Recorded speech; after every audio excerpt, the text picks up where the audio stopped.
चार अलग अलग डायग्राम से ये दो हमने पढ़े, ये चारों मैंने ही आपको बताए थे प्रोग्राम, राइट। तो ये चार अलग अलग डायग्राम है। Yes sir. ठीक है, तो इसकी प्रैक्टिस आपको करनी है, प्लस कल और भी लिस्ट दी थी ना प्रोग्राम्स की। Yes sir. ठीक है, उसमें आर्मस्ट्रांग नंबर पे ट्राई किया। पहले इजी वाले उठा लो, जैसे कि इवन ऑड नंबर। ठीक है, लार्जेस्ट नंबर तो हो गया आपके।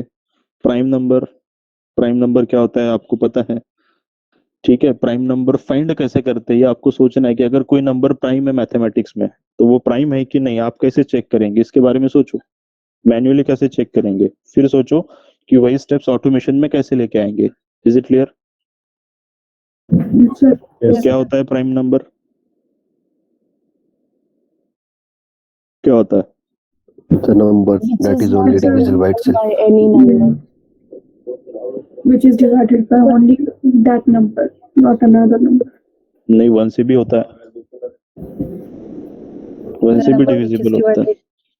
तो वो नंबर सच में प्राइम है कि नहीं है, आपके पास एक नंबर दिया है XYZ, वो नंबर प्राइम है कि नहीं है, कैसे चेक करेंगे? फिर क्या करना पड़ेगा उसके लिए? मैथमेटिक्स में पूछ रहा हूँ, प्रोग्राम में नहीं। मैथमेटिक्स में कैसे प्रूफ करेंगे कि वो नंबर प्राइम है या नहीं? वन से डिवाइड हो जाता है तो बस One and itself. बस उतना ही, दो ही नंबर से डिवाइड करके देखेंगे क्या? The event, the सारे नहीं सर, बाकी सारे नंबर से भी डिवाइड करके देखेंगे। आंसर अगर डेसिमल में आता है तो फिर वो मतलब डिवाइड नहीं होता है, और अगर डिवाइड होता है तो फिर डेसिमल में आता ही नहीं है आंसर। किसने कहा डेसिमल में आता है? मतलब अगर remainder is not zero, then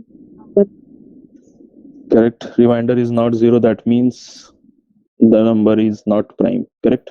but कहाँ से, कितने नंबर से डिवाइड करेंगे? नंबर तो इनफाइनाइट से, एक नंबर है लेट अस से 35, चेक करना है प्राइम है कि नहीं है। कहाँ से कहाँ तक डिवाइड करेंगे? 1 से लेके 100 तक या 1000 तक? so 1 to 9. By 1 to 9। Sir, because small लेके कंपेयर कर सकते हैं, कंसीडर करके। बेसिक हम 1 to 9 से कंपेयर करते हैं तो जाके सारी कंपैरिजंस में आते हैं। पक्का? I think so. बाकी लोग सर उसका मॉड्यूलस भी देखेंगे कि क्या आ रहा है। वही बताया ना, रिमाइंडर। डिवीजन कहाँ से कहाँ तक करेंगे? 1 to 9 तक।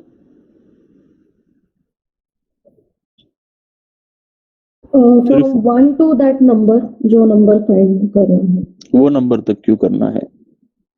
बिकॉज उसके बाद अगर डिवाइड करेंगे तो एक नंबर है 35, आप बोल रहे हो कि उस 35 को 1 से लेके 35 तक डिवाइड करना है। 35 को डिवाइड करूंगा 34 से, सिंपल सा लॉजिक है कि उसका आंसर कभी भी कंप्लीट नंबर में नहीं आने वाला।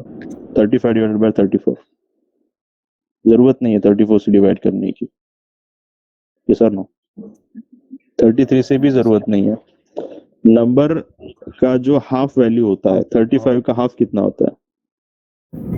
17.5 तो वो 0.5 छोड़ दो, कितना बचा? 17 के अगर नंबर 35 है तो 17 से बड़ा कोई भी नंबर 35 को डिवाइड नहीं कर सकता।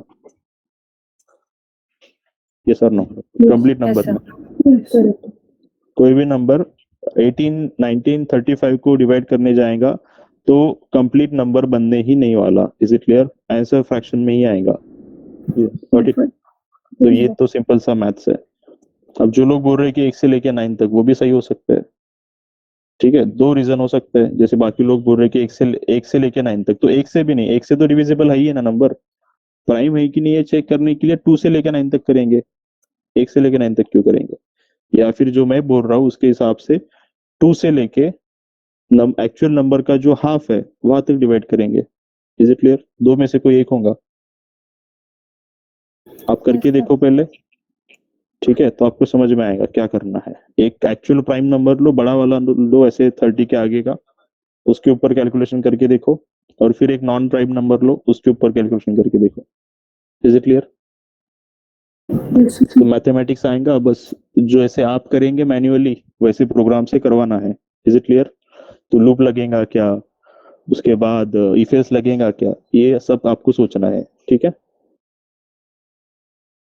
तो पहले सिंपल वाले कर लो। फिबोनाची सीरीज प्रिंट करनी है, उसके अंदर तो एक सिंपल सा मैथमेटिकल फॉर्मूला होता है, उसको रिपीट करते जाएंगे, फिबोनाची सीरीज बनते जाएंगे।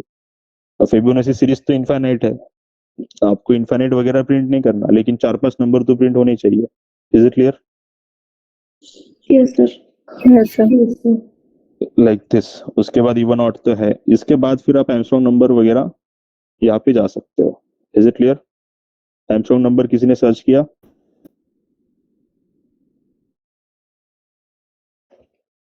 सर अगर क्या होता है? वो अगर एक डिजिट लिया जाए और उसकी एडिशन किया जाए तो उसकी वैल्यू और वो जो नंबर है वो सेम आ जाता है। गलत। सर उसके हर एक डिजिट का क्यूब की एडिशन। गलत। और सर वो सर नंबर उसके जो नंबर ऑफ डिजिट्स हैं उसका उतना पावर हो जाएगा, उस पावर की एडिशन करनी है। उस नंबर का पावर कर दो उतना पूरा। फॉर एग्जांपल अगर 3 डिजिट्स हैं 1 2 3, तो 1⁻³ रहेगा, 2⁻³ 3⁻³ एंड सबका एडिशन। एग्जैक्टली। तो जो नंबर रहेगा उस नंबर में कितने डिजिट्स है ये पहले मैटर करता है। ये मैं बता रहा हूँ इतना, मैं आपको लॉजिक वगैरह नहीं बता रहा। तो नंबर है लेटेस्ट से 2 3 4, ठीक है। 2 3 4 ये नंबर है। टोटल नंबर ऑफ डिजिट कितने हैं? 3 है।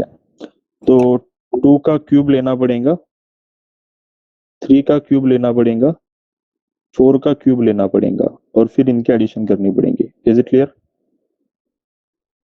यस। ठीक है, ये करने के बाद एक नंबर बनेगा। ठीक है, कैलकुलेशन आप कर लेना। ठीक है, ये नंबर और ये नंबर, ठीक है, अगर सेम है तो वो एमस्ट्रॉन्ग नंबर है। Is it clear? समझ में आया? ठीक है, अब यहाँ पे नंबर लेते हैं 2 3 4 8। कितने डिजिट्स है? 2 टू द पावर 4 लेना पड़ेगा, प्लस 3 टू द पावर 4 लेना पड़ेगा, प्लस 4 टू द पावर 4 लेना पड़ेगा, प्लस 8 टू द पावर 4 लेना पड़ेगा। ये करने के बाद एक नंबर बनेगा। ठीक है, जो भी नंबर बनेगा यहाँ पे, वो नंबर और ओरिजिनल नंबर अगर सेम है, ये कैलकुलेशन करने के बाद बनने वाला नंबर और एक्चुअल नंबर अगर सेम है, तो वो एमस्ट्रॉन्ग नंबर है। Is it clear? Yes sir. ठीक है, तो पहले एक सिंपल सा करके देखो 3 डिजिट का।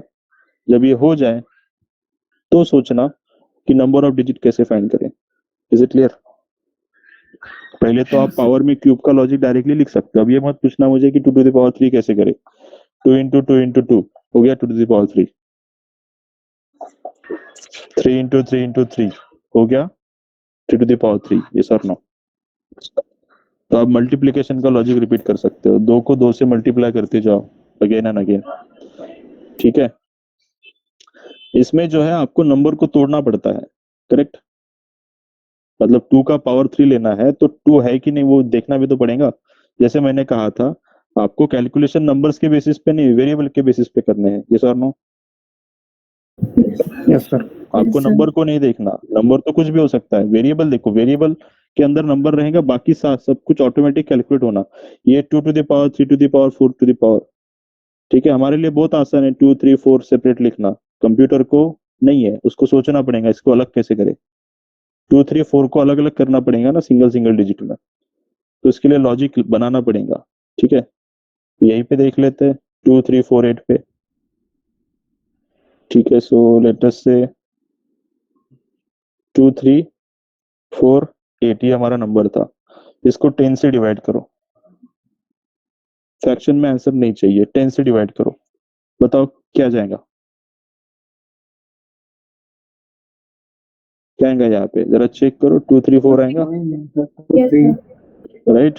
2 3 4 मल्टीप्लाइड बाय 10 क्या आएगा? 2 3 4 0 आएगा। कितना बचेगा? 8 8 8 बचेगा। ठीक है, नेक्स्ट यहाँ पे, ठीक है, ये नंबर 234 डिवाइडेड बाय 10 कितना जाएगा, 23 कितना बचेगा। 4 4 अब 23 को करो, 3 कितना जाएगा, मतलब ये 2 आएगा यहाँ पे खाली, 3 बचेगा, करेक्ट। अब कितना बचा, 2 बचा, ठीक है, फिर से करो, कितना जाएगा, 0 ये क्या है, 2 3 4 8 2 3 4 8, कुछ समझा। यस सर yes ठीक है, यस ये आपके लिए हिंट है, ये क्या होता है, क्वेश्चन, ये क्या होता है, रिमाइंडर, करेक्ट। सो ये नंबर किस में रहेगा, एक वेरिएबल में रहेगा। अगर आप वेरिएबल डिवाइडेड बाय 10 करेंगे तो आपको क्या मिलेगा, क्वेश्चन, वेरिएबल मॉड ऑफ 10 करेंगे आपको क्या मिलेगा, रिमाइंडर। रिमाइंडर इतना हिंट काफी है, बाकी आपकी sir. मर्जी, मल्टीप्लाई कैसे करना है, ऐड कैसे करना है, वो तो नहीं बताने वाला मैं।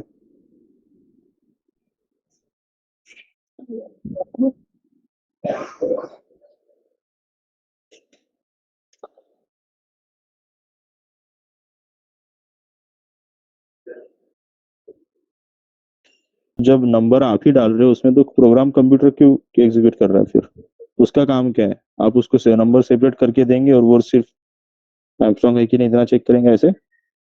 मैं ये बोल रहा हूँ कि मेरे पास एक वेरिएबल है, ठीक है, मेरे पास एक वेरिएबल है ए, मैंने ए में कोई नंबर डाला, ये आर्मस्ट्रांग है कि नहीं प्रोग्राम में खुद फाइंड करना चाहिए। इज इट क्लियर, सारे कैलकुलेशन उसने खुद करने चाहिए। Got it, yes sir. ठीक है, आपको नंबर खुद सेपरेट होके नहीं करना है, प्रोग्राम ने खुद सेपरेट करने चाहिए, तभी तो प्रोग्राम का फायदा है। यस और नो। आप बोलेंगे अमेजोन पे ऑर्डर प्लेस करते हैं लेकिन पार्सल लेने के लिए खुद जाएंगे Delhi, is it the case, no, right. तो सब कुछ ऑटोमेटेड होना चाहिए, लाइक दिस, कि आप सिर्फ वेरिएबल में नंबर डालेंगे, बाकी सारे कैलकुलेशन नंबर खुद प्रोग्राम खुद करेगा। आर्मस्ट्रांग है कि नहीं आउटपुट लाके स्क्रीन के ऊपर भेज देगा, लाइक दिस। Got it. आपका काम होगा सिर्फ वेरिएबल ए की वैल्यू को चेंज करना, बस। ए के पास हम एक्चुअल नंबर देंगे जो हमको चेक करना है आर्मस्ट्रांग है कि नहीं है। क्लियर है? समझ गया। तो अभी जो बताया था यहाँ पे, किधर गया अभी, ठीक है।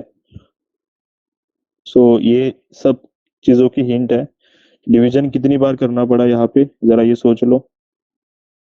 ठीक है, ये एक बार करना पड़ा,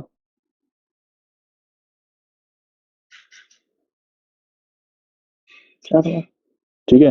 डिवीजन कितनी बार करना पड़ा, एक बार, 2 बार, 3 बार, 4 बार, करेक्ट। तब जाके रिमाइंडर कितना आया, सॉरी क्वेश्चन कितना आया, 0 आया। ये सर नो, 0 आया तो डिवीजन स्टॉप कर दो। 4 बार डिवीजन करना पड़ा, कितने वेरिएबल से, कितने नंबर से इसमें, 5 होते तो ये 5 बार करना पड़ता डिवीजन, 10 होते तो 10 बार करना पड़ता डिवीजन। Is it clear? बस इसके ऊपर फोकस करना है 0 आने तक, जब तक 0 नहीं आता तब राइट। तो पावर कितना है और नंबर ऑफ डिजिट कितने हैं ये भी यहाँ से कैलकुलेट कर सकते हैं। Got it? yes sir.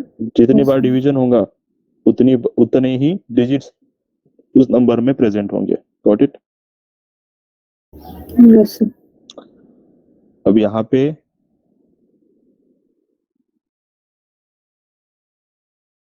एक और चीज फॉर लूप में,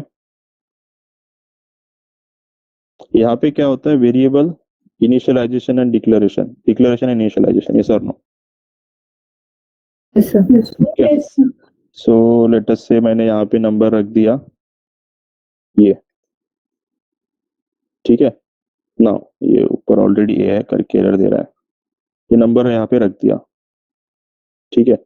अब यहाँ पे जो है कंडीशन डालेंगे, let us say A greater than equals to 0, like this condition हो गया, higher number to lower number, yes और नो? Yes. तो यहाँ पे डिक्रीमेंट का लॉजिक चाहिए। A minus minus. Yes. Yes, A minus और minus. A minus minus. A minus minus की जगह ऐसे कर सकते हैं, A equals to A divided by let us say 23।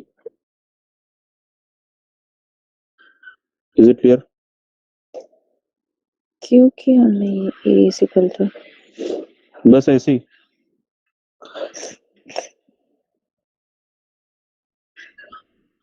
ठीक है, थोड़ा ज्यादा हो गया ये, जस्ट ग्रेटर देन और equals to A divided by 23 0। ठीक है, 30 करते हैं।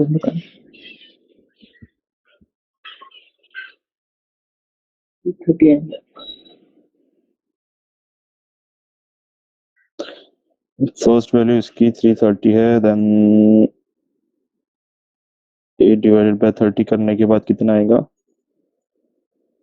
अच्छा, और इक्वल्स टू किया है ना। ठीक है, देखो, ठीक है, वो इक्वल्स टू किया है ना, तो बार बार जीरो आता है, आपको पता है ना, अभी तो बताया था। डिवाइड नहीं करेंगे तो जीरो जीरो आते रहेगा, ए की वैल्यू बार बार जीरो बन रही थी। इसको थोड़ा कम कर देते हैं, लेट अस से 10 कर देता है, लाइक दिस। ठीक है, तो ये इस तरीके से आते रहेगा। Is it clear? Yes, clear. ठीक है, तो division is nothing but successive subtraction, yes और no? And minus minus is nothing but subtraction, है या ना? तो instead of plus plus and minus minus operator, ऐसा भी कोई लॉजिक यहाँ पे हो सकता है, ये आपको उस प्रोग्राम में हेल्प करेगा। Is it clear? Yes, sir. Loop Yes, है, sir. लूप का वेरिएबल है, वेरिएबल को लूप रिपीट करने के लिए भी यूज कर सकते हो, प्लस कुछ कैलकुलेशन करने के लिए भी यूज कर सकते हो, उसको दो पर्पस के लिए यूज कर सकते हो। Got it? अब आप कैसे सोचते हो उसके ऊपर है। Is it clear? Yes, sir. Yes, sir. तो मुझे सिर्फ इतना बताना था कि लूप को हम ऐसे भी यूज कर सकते हैं। ठीक है, अब ये सारे हिंट है, आप 1 by 1 इसके लिए ट्राई करो।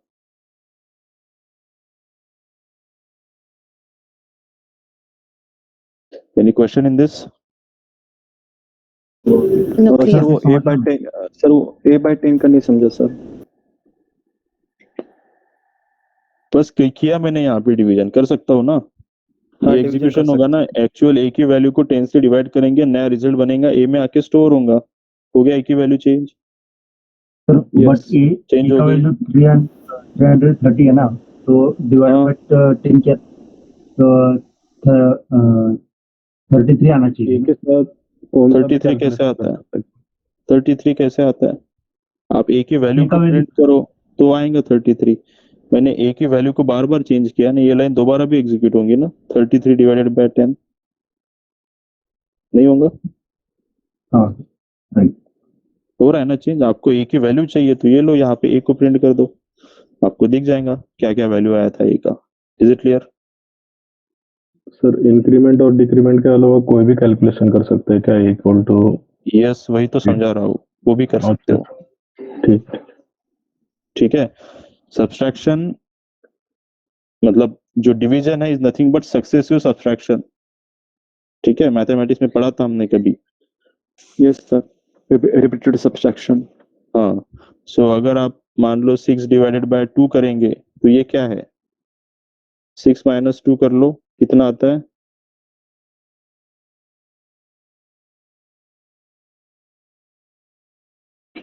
कितना आता है आंसर इसका? 6 डिवाइडेड बाय 2 का आंसर कितना आता है? 3 आता है। 3 कितनी बार सब्सट्रैक्ट करना पड़ा? 3 times. 3 टाइम्स। 3 टाइम्स लेस करना times. पड़ा 2 6 में से, तब जाके वैल्यू 0 हुई। समझ में आया? Division is nothing but successive subtraction. Same चीज मल्टीप्लिकेशन के साथ है, multiplication is nothing but successive addition, right? तो आपको करना है, लेट अस से 3 into 2 करना है, कितना आता है? 6 आता है। क्यों आता है? 6. क्यों आता है? We add 2 2 plus 3 2 plus times. 2। Right? दो में से कोई एक करो, मतलब 2 को 2 के साथ ऐड करो 3 बार, या फिर 3 को 2 बार ऐड करो 2 के साथ। Is it clear? 3 + 3 कितना होता है? 6 होता है। 2 + 2 कितना होता है? 6 होता है। 2 बार, इज इट क्लियर? 3 बार, ठीक है, ऐसे है। तो हमें यहाँ पे क्या करना था, ये काउंटर था, इनिशियलाइजेशन चाहिए, मतलब स्टार्टिंग वैल्यू चाहिए, एंडिंग वैल्यू चाहिए, और यहाँ पे वैल्यू चेंज करने का लॉजिक था। माइनस माइनस प्लस प्लस की जगह ये भी कर सकते हो। क्लियर है? Yes, sir. Yes, sir. बाकी आप देख लो। सर जो आपने पहले किया था a greater than equal to 0 programme में जो इनफाइनाइट की जैसे आ रहा था 33 टाइम्स या कुछ, वो आपने यहाँ बोला पे कि बार इक्वल्स बार टू लिखा था ना, हाँ, तो वो मतलब क्या लॉजिक है उसका कि 0 तो क्या जब काउंट कर रहा डिवीजन था? नहीं जाता है तो आंसर रिमाइंडर कितना आता है? अच्छा, okay, that was the 0 part. Yes, ये क्या बताया था यहाँ पे, ये 10 से 2 को डिवाइड कर रहे हैं, नहीं हो सकता ना, हाँ, नहीं हो सकता, 0.2 आएगा। 0 आंसर आएगा। ये 0 को मैं वापस किस में स्टोर कर रहा हूँ? ए में स्टोर कर रहा हूँ। अगेन 0 डिवाइडेड बाय 10, आंसर क्या आएगा? क्वेश्चन क्या आएगा? 0 आएगा। अगेन 0 डिवाइडेड बाय 10, आंसर क्या आएगा? 0 आएगा। तो वो इक्वल टू था ना यहाँ पे, जब तक ए की वैल्यू 0 है तो तब तक वो लूप एग्जीक्यूट कर रहा था। यू कैन सी सब 0 0 0 0 0 आ रहे थे। Is it clear?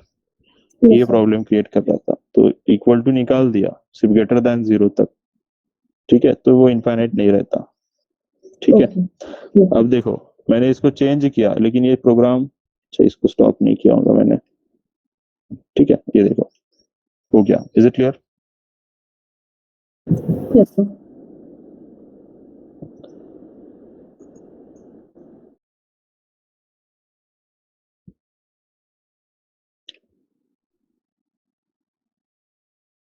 ठीक है, तो ये सिंपल सा मैथमेटिक्स है और कुछ नहीं है। आपको जस्ट मैथमेटिक्स को, एडिशन, डिवीजन, सब्ट्रैक्शन को प्रोग्रामिंग में इंप्लीमेंट करना है अलग अलग तरीके से, ठीक है, तो उतना ही है। तो थोड़ा सिंपल तरीके से सोचा करो। आप अगर कॉम्प्लिकेटेड, आप ही कॉम्प्लिकेटेड सोचेंगे तो ख्याल भी कॉम्प्लिकेटेड आएंगे, लॉजिक भी कॉम्प्लिकेटेड बनेगा। सिंपल तरीके से सोचो, एडिशन, डिवीजन, सब्ट्रैक्शन, मल्टीप्लिकेशन, इसके अलावा कुछ नहीं रहेगा फॉर लूप और इफ एल्स में। Is it clear? Yes sir. Yes sir. ठीक है, हमको नेक्स्ट टॉपिक देखना है, कॉल्ड एज मेथड्स इन जावा। ठीक है, सो ये मेथड्स इन जावा जो है, मतलब मेथड्स का जो कंसेप्ट है वो हम यहाँ पे पूरा का पूरा नहीं पढ़ने वाले, पूरा का पूरा नहीं समझा सकता मैं आपको अभी, ठीक है। तो हम सिर्फ इसका इंट्रोडक्शन पार्ट देखेंगे कि मेथड्स होते क्या है और उसका पर्पस क्या होता है, ठीक है। तो अभी हमने इसके पहले फॉर लूप देखा था, तो फॉर लूप में क्या हो रहा था, कुछ इस तरीके से आउटपुट था, A B A B A B and A B, like this. तो इसमें एक ही चीज बार बार रिपीट हो रही थी, बट रिपीटेशन जो थे वो कंटिन्यूअस हो रहे थे, यस और नो? यस राइट, दो रिपीटेशन के बीच में कोई भी तीसरा लाइन ऑफ कोड एग्जीक्यूट नहीं हो रहा था, यस और नो? मतलब रिपीटेशन जहां पे खत्म होता है, नेक्स्ट लाइन पे सेम रिपीटेशन शुरू होता है, इसको लूप कहते हैं। जहां पे पहला रिपीटेशन खत्म होता है, नेक्स्ट लाइन पे ही नेक्स्ट रिपीटेशन स्टार्ट होता है, यस और नो? Yes sir. ठीक है, Yes, sir. ये कंसेप्ट किसमें इंप्लीमेंट किया था हमने? लूप में, ठीक है। अगर आपको कुछ ऐसा आउटपुट चाहिए लाइक कि A B C, A B D and A B E, इसमें भी same line of code repeat हो रहा है, ठीक है, लेकिन ये पहला रिपीटेशन है, ये दूसरा रिपीटेशन है, ये तीसरा रिपीटेशन है, ठीक है, और दो रिपीटेशन के बीच में कोई third line of code execute हो रहा है, यस और नो? जिसका रिपीटेशन से कोई लेना देना नहीं है, यस और नो? Yes sir. इसको मैं लूप में डाल सकता हूँ क्या? इसको ऐसा कोई है कि इसको लूप में बना सकते हैं? अगर मैं लूप में ए बी रखूंगा तो ए बी इस तरीके से प्रिंट होंगे, अगर मैं लूप में ए बी सी रखूंगा तो A B C A B C A B C A B C ऐसे प्रिंट होगा, यस और नो? यस और अगर मैं लूप में ए बी सी डी ई रखूंगा तो वो A B C D E A B C D E A B C D E ऐसे प्रिंट करेंगे। ऐसा आउटपुट आने वाला है क्या लूप से? ऐसा चाहिए नहीं, इसके लिए यूज होता है methods. Is it clear? Yes sir. ठीक है, लूप में फ्रीक्वेंटली रिपीटेशन होता है, मेथड्स मतलब फ्रीक्वेंटली रिपीटेशन होता है, तो लूप लगा के हमने लाइन ऑफ कोड कम कर दिया था, करेक्ट। या जहाँ पे 8 लाइन लिखनी है 2 लाइन में हमारा काम हो जाता है ऐसे। अब मेथड में क्या हो रहा है, मेथड में लूप तो नहीं लगा सकते, लूप तो नहीं लगा सकते, तो ये आउटपुट लाने के लिए मुझे अगेन यहाँ पे टोटल 9 लाइंस लिखनी पड़ेंगी, लेकिन इन 9 लाइंस में 6 लाइन ऐसी है जो सेम है, यस और नो, सिर्फ वो अलग अलग टाइम पे अलग अलग जगह पे एग्जीक्यूट हो रही है, यस और नो, लेकिन लाइन सेम है, ठीक है। और यही से मेथड का पर्पस आता है। मेथड का पर्पस होता है कोड रीयूजेबिलिटी,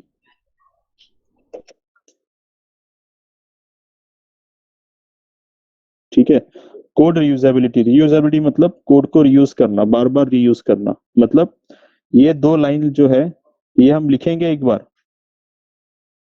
ठीक है, ये जो 2 लाइन है हम लिखेंगे एक बार, लेकिन एग्जीक्यूट मल्टीपल टाइम्स करेंगे, वो भी अलग अलग जगह पे, जब भी हमको इसकी जरूरत है, ठीक है। तो मेथड में 2 चीजें होती है, method declaration and method call.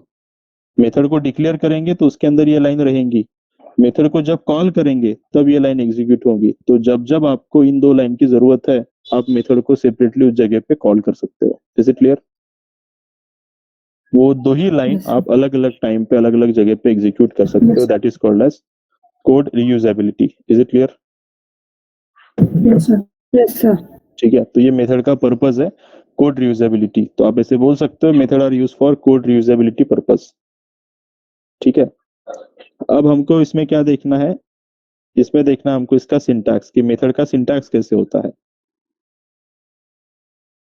ठीक है। फर्स्ट थिंग पर्पस देख लिया, अभी देख रहे हैं कि मेथड का सिंटैक्स कैसे होता है, ठीक है। तो इसको थोड़ा मैं यहाँ पे नीचे लिखता हूँ। तो सिंटैक्स में जो है वो सबसे पहले आता है रिटर्न टाइप, ठीक है, उसके बाद आता है स्पेस, स्पेस के बाद आता है मेथड नेम,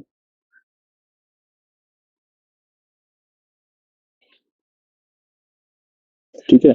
मेथड नेम के बाद आता है opening and closing round bracket, इस तरीके से, उसके बाद आता है opening and closing curly bracket like this, ठीक है। और इसके बीच में जो है यहाँ पे होता है reusable code, is it clear. जो भी कोड आपको रीयूज करना है वो कोड यहाँ पे होता है, समझ में आया क्या। Yes sir. ठीक है, ये मेथड का सिंटैक्स है। अब जो रिटर्न टाइप है, बोलते तो रिटर्न टाइप ही है, बट रिटर्न टाइप की जगह हम डेटा टाइप भी लिखते हैं, इज इट क्लियर। जो डेटा टाइप हमने पढ़े हैं ना, वही एज ए रिटर्न टाइप लिखा जाता है, क्लियर। Yes sir. ये समझने में आपको थोड़ा टाइम लगेगा, मतलब आगे देखेंगे इसके बारे में,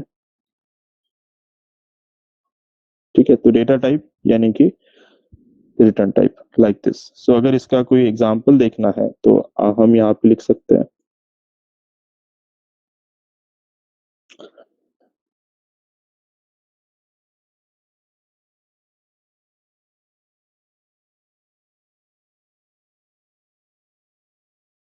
ठीक है। सो लेट अस से एक रिटर्न टाइप है कॉल्ड एज वॉइड, जो सिर्फ मेथड के लिए यूज होता है, ठीक है। मेथड का नाम रखा है टेस्ट, उसके बाद opening and closing round bracket, उसके बाद opening and closing curly bracket, is it clear. यहाँ पे कुछ भी कोड रहेगा, is it clear. System dot out dot print, और यहाँ पे डबल कोट में हम कुछ हाय हेलो ऐसे मैसेजेस प्रिंट कर सकते हैं,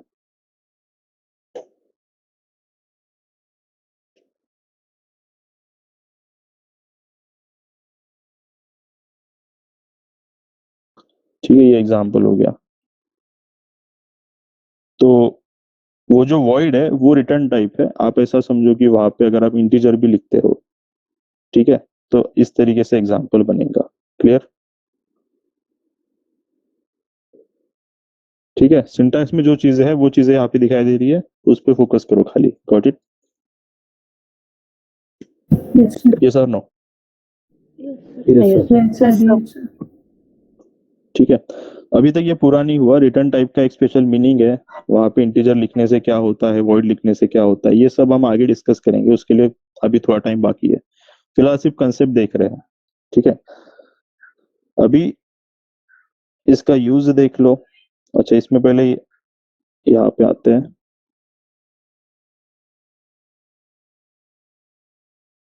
ठीक है, यहाँ पे है। सो मैं फिलहाल इसका रिटर्न टाइप क्या रख रहा हूँ, void, क्योंकि मुझे फिलहाल समझाने के लिए void ही रखना पड़ेगा। इंटीजर रखाऊंगा तो मैं आपको एग्जांपल फिलहाल समझा नहीं पाऊंगा, ठीक है। तो void रखा, टेस्ट, ये हो गया मेथड नेम, उसके बाद opening and closing round bracket, और इसके अंदर आपको जो भी कोड रखना है वो आप रख सकते हो। Is it clear? ठीक है। Yes sir. अब इसके सामने मुझे स्टैटिक कीवर्ड लगाना पड़ेगा एग्जांपल समझाने के लिए। आप बस स्टैटिक को इग्नोर करो, इसके ऊपर ध्यान दो। क्लियर? तो स्टैटिक को इग्नोर करो थोड़ी देर के लिए। अब यहाँ पे जो है हमने हाई मैसेज लिख दिया, सॉरी हाई मतलब स्टार्ट लिख देते हैं, ठीक है। इसके बाद हम मेथड को यहाँ पे कॉल करते हैं। मेथड का नाम लो, ओपनिंग एंड क्लोजिंग ब्रैकेट दो, सेमीकोलन दो। ये क्या हो गया? मेथड कॉल हो गया, मेथड कॉल। ठीक है। अब यहाँ पे आप चाहो तो ऐसे मेथड को मल्टीपल टाइम कॉल कर सकते हो। आप जितनी बार मेथड को कॉल करेंगे उतनी बार मेथड का आउटपुट प्रिंट होगा, यानी कि मेथड के अंदर का कोड एग्जीक्यूट होगा। अभी तो ये कंटिन्यूअसली हो रहा है, ये तो फॉर लूप से भी कर सकते थे, यस और नो? Yes sir. यस ये मेथड का पर्पस नहीं, मेथड का पर्पस ये है कि आप दो रिपीटेशन के बीच में और भी कुछ एक कोड एग्जीक्यूट कर सकते हो। Got it? Yes sir. Yes sir. Yes sir. ठीक है, ये है, ये आउटपुट जो है हमको लूप से नहीं आने वाला। Is it clear? क्योंकि यहाँ पे रिपीट तो हो रहा है मेथड का कोड विच इज ओके, लेकिन हर रिपीटेशन के बाद और कुछ कोड है जो एग्जीक्यूट होता है, और वो कॉमन नहीं है, वो अलग अलग है। क्लियर? Yes sir. समझ में आया? Yes, sir. ये मेथड का कोड है, ठीक है। तो ये जो पार्ट है इसको कहते हैं मेथड डिक्लेरेशन, ठीक है। इस लाइन को स्पेशली मेथड डिक्लेरेशन कहते हैं, और इसको कहते हैं मेथड बॉडी, ठीक है। मेथड डिक्लेरेशन में ये डिक्लेरेशन होता है जहाँ पे मेथड का नाम डिसाइड होता है, नाम रखा है हमने टेस्ट, और ये जो पार्ट है करली ब्रैकेट जहाँ पे रिपीटेड कोड होता है, इसको कहता है मेथड बॉडी या मेथड इम्प्लीमेंटेशन। यहाँ पे लिख के देता हूँ मैं।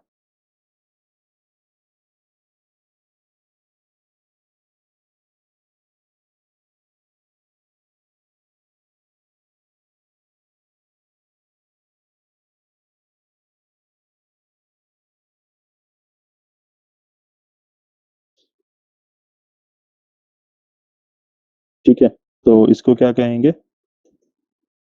Method declaration. Is it clear? Yes. Yes sir. ठीक है, एंड ये जो पार्ट है इसको कहा जाता है मेथड बॉडी, ठीक है, और मेथड डेफिनेशन और इम्प्लीमेंटेशन, ठीक है। ये तीनों इसी के नाम है, method body, method definition, method implementation, ठीक है। इन तीन में से इसको कुछ भी कह सकते हैं, लाइक दिस। क्लियर? ठीक है, मेथड कॉल कौन सा रहेगा? जो हम यहाँ पे मेथड को बुलाएंगे, ये रहेगा method call. Got it? Yes sir. Yes Yes, sir. sir.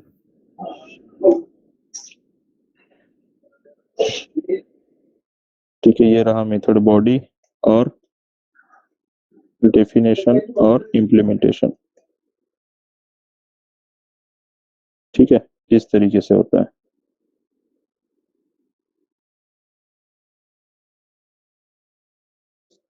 ये प्रोग्राम सिर्फ समझाने के लिए, मेथड का पर्पस समझाने के लिए, ठीक है। तो बाकी इसका और कोई रीजन नहीं है, यहाँ पे रख देता हूँ मैं, ठीक है। अब मेथड में जो है कुछ टाइप्स होते हैं, हमको टाइप्स ऑफ मेथड समझने हैं।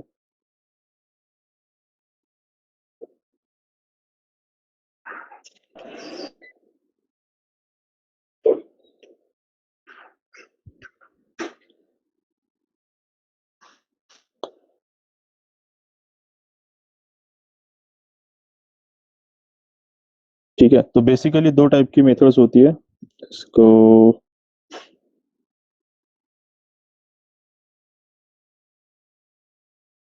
ठीक है, एक को कहा जाता है सिस्टम डिफाइंड मेथड,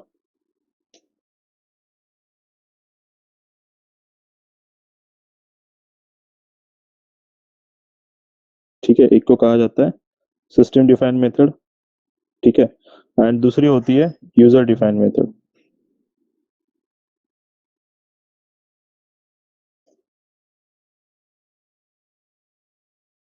ठीक है, system define and user define. तो सिस्टम डिफाइन यूजर डिफाइन नाम से समझ में आता है कि जो मेथड ऑटोमेट पहले से ही प्रेजेंट है, मान के चलो जो मेथड जेवीएम में पहले से ही प्रेजेंट है वो है सिस्टम डिफाइन, और जो हम बनाएंगे वो होती है यूजर डिफाइन। यस और नो?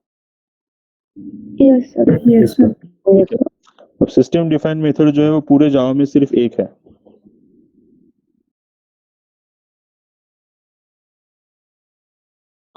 ठीक है, सिस्टम डिफाइन मेथड जो है वो पूरे जावा में एक है, जिसको कहा जाता है मेन मेथड। Main method. ठीक है, जिसको कहा जाता है मेन मेथड। अब आप अगर आप मेन मेथड को चेक करेंगे, ठीक है, सो अगर आप ये छोड़ देंगे, इसको छोड़ दो, ठीक है, इसको भी छोड़ दो, ये जो बचा ये क्या दिख रहा है आपको? मेथड है, मेथड, हाँ, राइट? एक्सप्रेशन, हाँ। तो हम जो ये लिखते हैं public static void main string args, ये मेथड ही है, गॉट इट? लेकिन ये सिस्टम डिफाइंड मेथड है। ठीक है, अब सिस्टम डिफाइंड मेथड का मतलब क्या हुआ? यहाँ पे मैंने हाई मैसेज डाला है, ठीक है, लेट अस से हेलो प्रिंट किया है, ठीक है, इसको मैं एग्जीक्यूट कर रहा हूँ प्रोग्राम को, हेलो प्रिंट हो रहा है, यस Yes. हाई प्रिंट हो रहा है क्या? नहीं। ये यूजर डिफाइंड मेथड है, जब तक नहीं बुलाएंगे, यानी कि जब तक कॉल नहीं करेंगे तब तक एग्जीक्यूट नहीं होंगी। Is it clear? Yes, and ठीक है, मेन मेथड को हमने कहाँ पे कॉल किया, कहाँ पे लिखा है हमने? मेन ब्रैकेट सेमीकोलन दिया है कहीं पे? नो नहीं, अपने आप एग्जीक्यूट हो रही है, यस राइट? यानी कि इस मेथड को जेवीएम ऑटोमेटिक कॉल कर रहा है, यस इसका कॉल सेपरेटली एक्सप्लिसिटली लिखने की जरूरत नहीं, ऑटोमेटिक कॉल कर रहा है, उसको सिस्टम डिफाइंड मेथड कहते हैं, got it? Yes sir. Yes sir. ठीक है, जिस मेथड को जेवीएम ऑटोमेटिक कॉल कर सकता है उसको सिस्टम डिफाइंड मेथड कहते हैं, और वो सिर्फ एक है, called as main method, got it? Yes sir. ठीक है, यूजर डिफाइंड मेथड को अगर एग्जीक्यूट करना है तो यूजर डिफाइंड मेथड का कॉल मेन मेथड के अंदर लिखा जाता है। क्यों लिखा जाता है? क्योंकि जेवीएम मेन मेथड को ऑटोमेटिक कॉल करता है, और मेन मेथड को ऑटोमेटिक कॉल करेगा तो मेन मेथड के अंदर का कोड ऑटोमेटिक रन होगा, करेक्ट? और उस कोड के बीच में हम क्या रखेंगे? यूजर डिफाइंड मेथड का कॉल रखेंगे। जब यूजर डिफाइंड मेथड का कॉल रखेंगे तो यूजर डिफाइंड मेथड का कॉल रखने के बाद जेवीएम किसको एग्जीक्यूट करेगा? यूजर डिफाइंड मेथड को एग्जीक्यूट करेगा। Is it clear? Right? Yes sir. अब ये सिस्टम डिफाइंड मेथड है, जेवीएम ऑटोमेटिक इसको कॉल करता है, इसका डिक्लेयर अभी आपको तो दिख रहा है कि ये कोड तो हम ही लिख रहे हैं यहाँ पे, बट बेसिकली हम नहीं लिख रहे, इसका सिंटैक्स पहले से ही फिक्स है। अगर आप इसमें कोई भी चेंज करेंगे, जैसे कि इसका नाम चेंज करता हूँ मैं, मेन 1 2 3 करता हूँ, बाकी सब सेम है, नाम चेंज किया, रन करता हूँ, रन नहीं होगा प्रोग्राम। ठीक है, क्या बोलेगा? Main method not found in class, class के अंदर मेन मेथड ही नहीं है बोल रहा है। Is it clear? वो बोल रहा है कि मेन मेथड ऐसे दिखती है, उसका नाम क्या है? मेन है, आपने क्या किया? मेन 1 2 3 चलेगा क्या? नहीं। आप यूजर डिफाइंड मेथड का नाम कुछ भी रखो, कोई फर्क पड़ता है? इसके सामने टेस्ट 1 2 3 जोड़ दूंगा तो कोई एरर देगा? नहीं देगा। Is it clear? ठीक है, ये देख लो, मेन मेथड को ठीक कह दिया, टेस्ट मेथड का नाम आप जो भी नाम रखेंगे एक्सेप्ट कर लेगा, लेकिन मेन मेथड का नाम बदल सकते हो क्या? नहीं बदल सकते। अब मेन मेथड के साथ ये दो कीवर्ड जुड़े, इनमें से एक को उड़ा दो। ठीक है, मैं प्रोग्राम को फिर से रन करता हूँ, अगेन वही आएगा, main method not found in class. बोलेगा कि मेन मेथड होता है public static void main string args। आप इसमें कुछ भी चेंज करेंगे ये कोड एग्जीक्यूट नहीं होने वाला। दैट मीन्स कि आप मेन मेथड के सिंटैक्स में कोई भी चेंजेस नहीं कर सकते, वो एज इट इज रहेगा। Is it clear? Yes sir. क्योंकि आपको उस मेथड को चेंज करने की अथॉरिटी हमको नहीं है, क्योंकि वो यूजर डिफाइंड मेथड ही नहीं है, वो एक सिस्टम डिफाइंड मेथड है जिसका ऑलरेडी जेवीएम लाइब्रेरी में मीनिंग फिक्स है। Clear? Yes sir. Yes sir. Yes.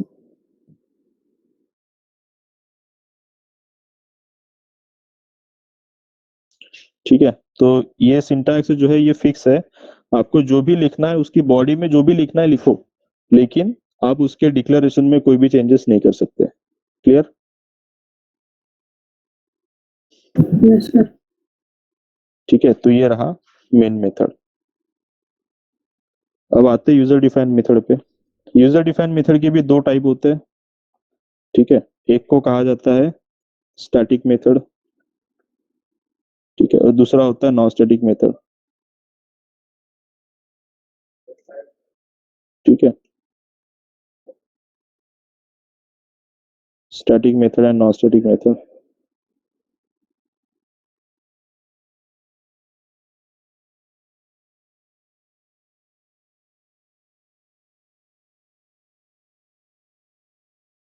ठीक है, अब static method non static method क्या है ये हम आगे सीखेंगे। ठीक है, मैं आपको अभी नहीं बता सकता स्टैटिक नॉन स्टैटिक क्या होता है। क्लियर? उसके लिए हमें और कुछ कंसेप्ट सीखना बाकी है, तो आपको उसके लिए एक हफ्ता वेट करना पड़ेगा। ठीक है, बस यूजर डिफाइंड मेथड क्या रहेगा इतना समझ लो, डेफिनेशन भी लिखने की जरूरत नहीं। और method declare by programmer is called as user defined method. Yes और no? A method declared by programmer is called as user defined method। इसके कुछ पॉइंट्स है। ठीक है, यूजर डिफाइंड मेथड्स कहाँ पे डिक्लेयर करना चाहिए? ठीक है, user defined method will be declared outside the main method। yes or no? Main method के बाहर लिखा था declared Yes. outside the main method and inside the class। Class के अंदर और मेन मेथड के बाहर। ठीक है, वो जगह होती है यूजर डिफाइंड मेथड को लिखने की। आप यहाँ पे देख सकते हो। ठीक है, ये मेन मेथड है, यहाँ से शुरू होता है, यहाँ पे खत्म है। हमारा यूजर डिफाइंड डिक्लेरेशन उसके बाहर है। Yes, sir. ठीक है, और ये क्लास है, यहाँ से शुरू होता है और इस कर्ली ब्रैकेट पे खत्म होता है। हमारा यूजर डिफाइंड मेथड उसके अंदर है। Yes. ठीक है, मेन मेथड के बाहर, क्लास के अंदर, यहाँ पर लिख सकते हो, और अगर चाहो तो यहाँ पर भी लिख सकते हो। ठीक है, लेट अस से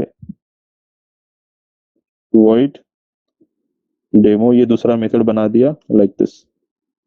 ठीक है, ये जगह मेन मेथड के बाहर है। मेन मेथड के ब्रैकेट पे फोकस करो, ये मेन मेथड का ओपनिंग करली ब्रैकेट और ये क्लोजिंग करली ब्रैकेट इसके बाहर है, Yes, sir. राइट? Yes. और ये क्लास के अंदर है।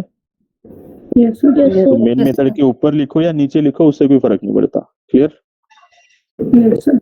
ठीक है, बट आइडियली ऊपर लिखी जाती है। मतलब आइडियली मतलब प्रैक्टिस करते टाइम ऊपर लिखी जाती है, नीचे नहीं लिखते। ठीक है, सो फिर लिख तो कहीं भी सकते हो, एग्जीक्यूट कैसे भी होता है, लेकिन स्टैंडर्ड वे के हिसाब से ऊपर लिखना चाहिए। ठीक है, तो हमने यहाँ पे लिखा है। Got it? Yes. ठीक है, दूसरा इंपॉर्टेंट पॉइंट क्या है? अगर यूजर डिफाइंड मेथड को कॉल ही नहीं करेंगे मेन मेथड के अंदर, तो एग्जीक्यूट होगा कि यूजर डिफाइंड मेथड आउटपुट आएगा कि उसका No. नहीं आएगा, right? So to execute the user defined method, उसका कॉल कहाँ पे लिखना पड़ेगा? Main method. Main method. ठीक है, तो हम यहाँ पे ऐसे लिख सकते हैं,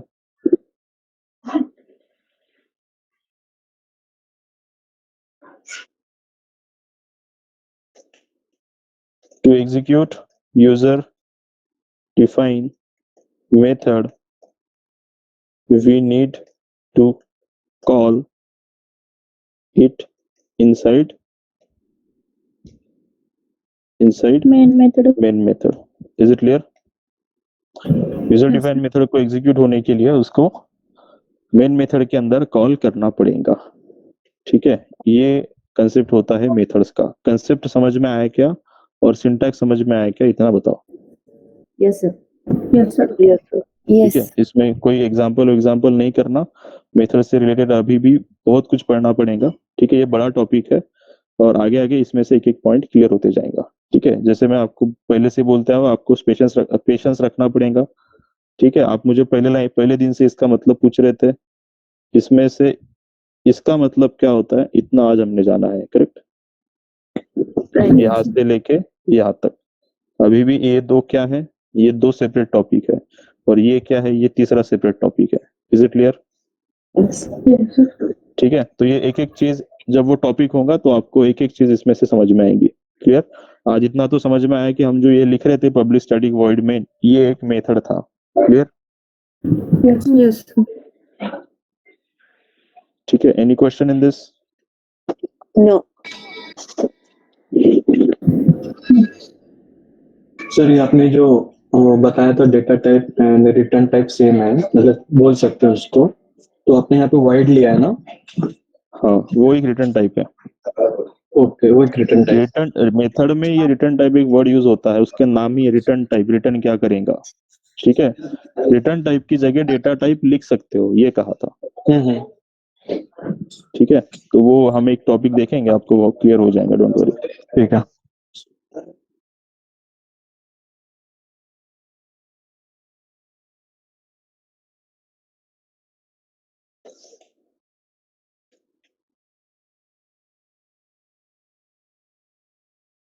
नोट्स तो मैंने आपको पूरा भेज दिया है ना, पूरा Yes, पीडीएफ sir. ही?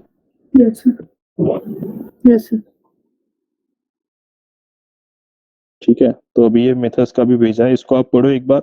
मेथड्स क्या होते हैं इतना समझो, इसका एग्जाम्पल वगैरह कुछ भी नहीं करना फिलहाल, ठीक है, क्योंकि अभी नहीं कर सकते जब तक हम ये नहीं सीख लेते। क्लियर? स्टैटिक नॉन स्टैटिक, ठीक है।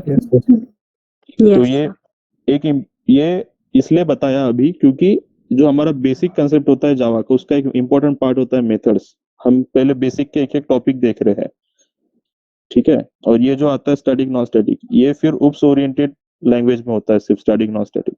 तो जब वो सीखेंगे तब हम इसके एक्चुअल एग्जांपल वगैरह आपको समझ में आएंगे। फिलहाल सिर्फ पर्पस, बेसिक कंसेप्ट में क्या देख रहे हैं, कौन से चीज का क्या पर्पस है, वेरिएबल का पर्पस क्या है, डेटा टाइप का पर्पस क्या है, इफ एल्स का पर्पस क्या था, फॉर लूप का पर्पस क्या था, मेथड का पर्पस क्या था। Is it clear? ठीक है, अभी हम कल देखेंगे अरे क्या होता है, ठीक है, वो हम कल देखेंगे। ठीक है, इसमें कोई एग्जाम्पल नहीं है, आपको कुछ भी नहीं करना है, फिलहाल सिर्फ पढ़ना है। जो पॉइंट बताए थे उतने समझ में आए कि नहीं उतना बताना। Clear? Yes, sir. Yes, sir. ठीक है, कि अगर मैंने यहाँ पे कोई कोड लिखा तो आपको ये आइडेंटिफाई करते आना चाहिए खुद से कि सर आपने एक मेथड लिखा है। Is it clear? सिर्फ वो मेथड है कि नहीं इतना आइडेंटिफाई करते आना चाहिए बस। ठीक है।